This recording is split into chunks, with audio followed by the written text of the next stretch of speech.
Country 94, the Gambia, the smiling coast of Africa, because of its nice people and its shape against Senegal. And actually, it's also one of the least militarized countries in the world. It's easy for us here because they speak English. They were a British colony until 1965. So first impressions? It's such a relief. Hi. You okay? Yeah. In comparison to the countries before, they were French speaking and we couldn't understand anything. So here at least we gained back the ability to bargain, to know the price, to talk. Language plays such a huge role. Thank you. People are really nice here. Yesterday we had our first monster boy. They are actually the boys who are trying to be guides, drivers, sometimes even lovers. So most of the morning we also spent going around the ATMs trying to withdraw some money. And unfortunately, none of the ATMs work for us. Hi, good. Thank you, later. All right. And this is our room for the same price in Gambia, like you saw in Senegal. Nice, huh? This is portable shisha. Have you ever seen something like this? Make a heart. There are 2 million people in Gambia, and it's said that it's one of the poorest countries in Africa, and they have crime, poverty, food insecurity, and healthcare system problems. But generally it seems very nice, right? There are some websites that give you travel advices, and most of the time we feel that it's not exactly true. Yeah, like here, for example, you're supposed to follow the media, be aware that Muslims cannot drink alcohol, so on. But it's like, Yeah, it's like common sense, right? part of it is common sense. People are striking. That always can turn out bad, but mainly don't be disrespectful to others. People will leave you alone as long as you don't push them to act aggressive. How are you? Hi, good. Welcome to the car. I think that one wants to eat something. You know, that's how they cool him down. They sweat with their mouth open, like how dog punch it. It's like a dog or a cat, yeah. You know, they don't have a tongue. They bite and swallow. You don't have tongue? No tongue. You wanna take that one? I don't think we will touch wild animals. Here we don't feed them no meat, no chicken, no other thing. So they don't know how the meat tastes like? Or Yeah. do they feel the taste? No, they don't feel any taste. Anything, when just- they are hungry, they go for it. That's why here we don't allow them to hungry. You Oh, have yeah. to feed them. And where do you get the fish from? From the sea? Or We buy from it the from river? the harbor. You buy it from the harbor. How big do they get? Is it the biggest? No, 10 foot. The biggest one is not yet out. Can we meet them like in the Gambia, the river? Yeah. Yeah. These ones are West African crocodiles. There's crocodile egg here. What? Egg? Egg. Oh. Is it full? But they are dead ones Dead ones? Yeah. Do they lay it on the shore? on the land. They bury them 3 months. Oh.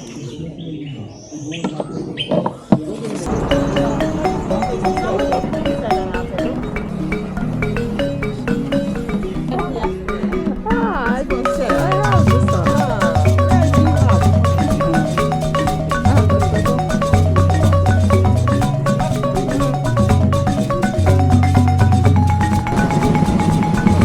Hi. What is that? Is it a flag? Yeah. There's a Ghanaian flag and the Spanish flag. Spanish? Yeah. Why Spanish? It's for the Spanish Marine. Ah. This other one is for the German Gambia. Oh, I see. Cool. Like they are fighting to stop people migrating Mm-hmm. the seas. And so many people dying on the Mediterranean Sea. Yeah. Going to, migrating to go to Europe. That's very crazy. So many people are dying, young people. Yeah, we saw in Mauritania there are so many people who try to get to by boats now. Yeah, that's crazy. And Yeah, a lot of them are like the boats are sinking. Everyone has a dream of better life, you know. Yeah, but at least they better work. We're here working, so we didn't earn millions, but we have some people living. I never had this mind thinking of taking this, but military seat forever. I will never do it in my life. I'd rather be here working, Yeah. you know, up and down. But I'm not thinking of doing that. Respect my work, pay my taxes, and then maybe I have opportunity when I save money to travel around the world too, make holidays. I wish you all the best with your Thank you work. very much. Nice talking to you.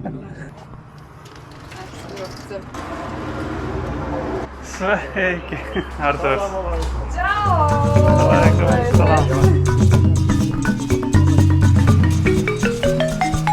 The use of the in the Gambia is to distinguish it from Zambia, though it also refers to the river that runs through the country. The country's borders are largely defined by the Gambia River, which flows through the center of the nation. The Gambia has rich wetlands and swamp areas that support biodiversity and agriculture.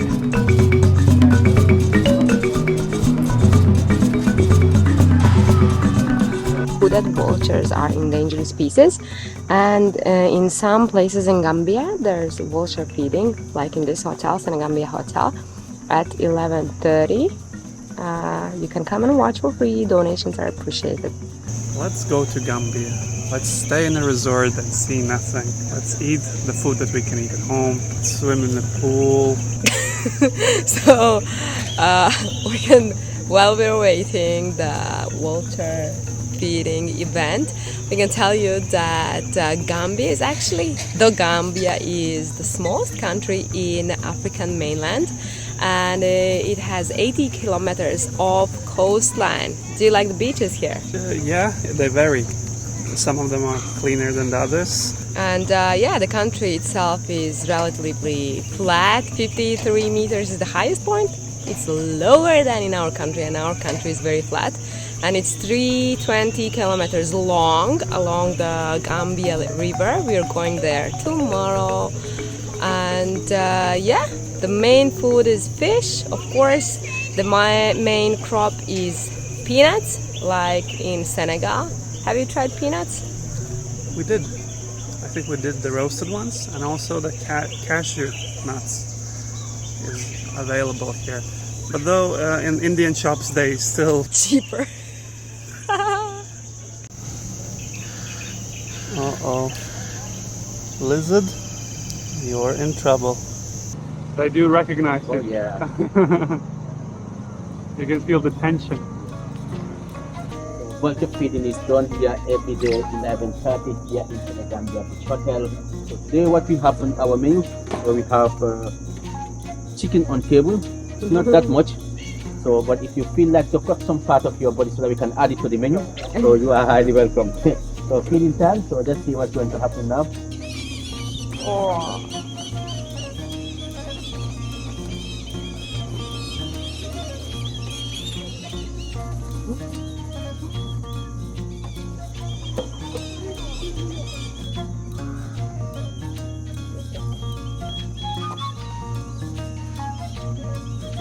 Okay guys, so this is not the end. So now I will going to open the tap over there.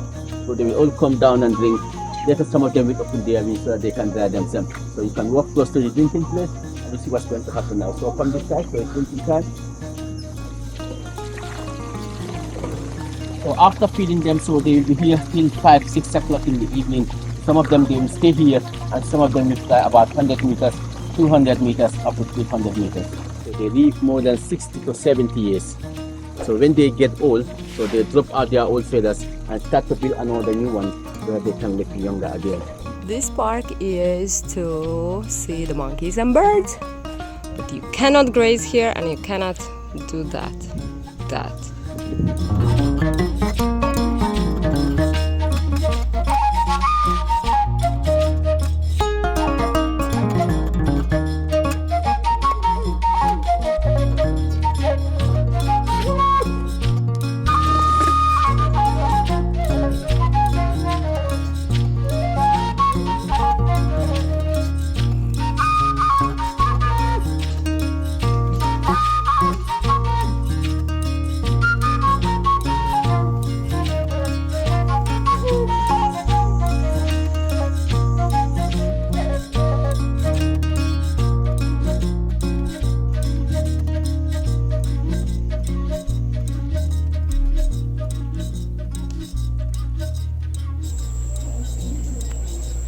Video.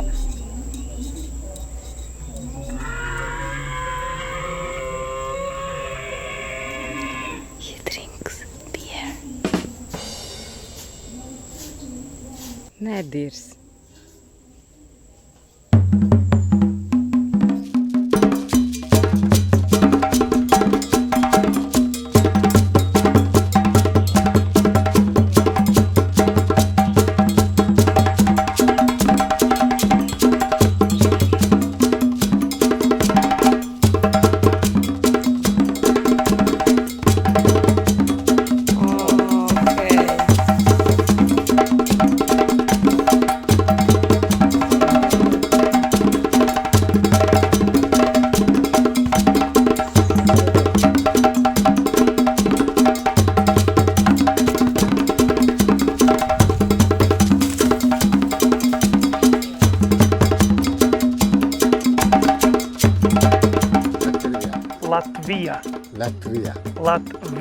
Latvia. Yes.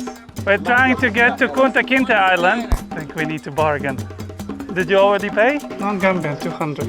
Good to see you. Nice to meet you. For two of you, in total, it's going to be 1,800. This is your price of the boat. Like, this is 1 to 5 people, so we can Yeah, share. we understand. You know, you come with a couple, yeah? Like, if you are with a group. Yeah, we can make a group. Excuse me. You're trying to go to the island too, right? We can share the boat and share the price. You need to call a guide to go with you. No, I don't need a guide. Guide is optional. When a visitor come here in the community, you need to go with him to give you the information. No. If you go to the museum, there's information. Yeah, it's an information there. The information is already in the museum. Yeah. So why do we need that? We have to recount and then count. Let me count. Yeah. I'll be your guide in the island to explain everything for you. No, we don't need. We go to museum. Lamzam, lamzam, huh? Lamzam? Yeah. Slowly, yeah? Yeah. So where you from, Spain? You wait a moment. All right. Okay, sit there.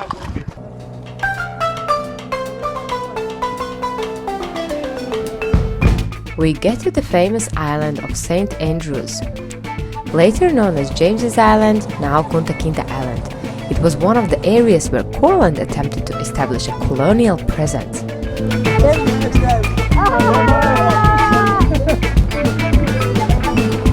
We came back to recolonize the island. No, we didn't. Duke Jacob Skettler of Courland established an overseas colony despite the duchy's small size. In 1651, he opened a trading post and fortress on the island as a part of his colonial ambitions in West Africa. So we read that they're supposed to be Latvians. The ones building this island, Latvia. Yeah, the Duchy of Courland. Yeah. I hope you all know Michael Jackson. Who's that? Michael Jackson is a pop singer. Who? Michael Jackson. He's joking, you know. Okay, you know, it's because of his brother, Jermaine Jackson. When he came here, he told the president that why not we give the island the local name? The aim was to engage in trade, including the slave trade, in competition with other European powers. Between the 17th and 19th centuries, the island served as a key point for West African slave trade. Enslaved Africans were brought to the island before being shipped across the Atlantic. Over the centuries, the island was occupied by various European powers, including the Portuguese, Dutch, English, and French. Latvians were the first ones to come here. I don't know if we're supposed to be proud of it because they were just like really wanting to slave trade. So yeah, like it's very small and not that much is to see just because it's our country was here supposedly. In 2003, the island and its associated sites were included in the UNESCO World Heritage List. His father used to tell, "Smile makes dark days bright." My father told me that. Whenever there is a musical gathering, in the Gambia, drumming is a major component.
finish. I just want the passport and just get out.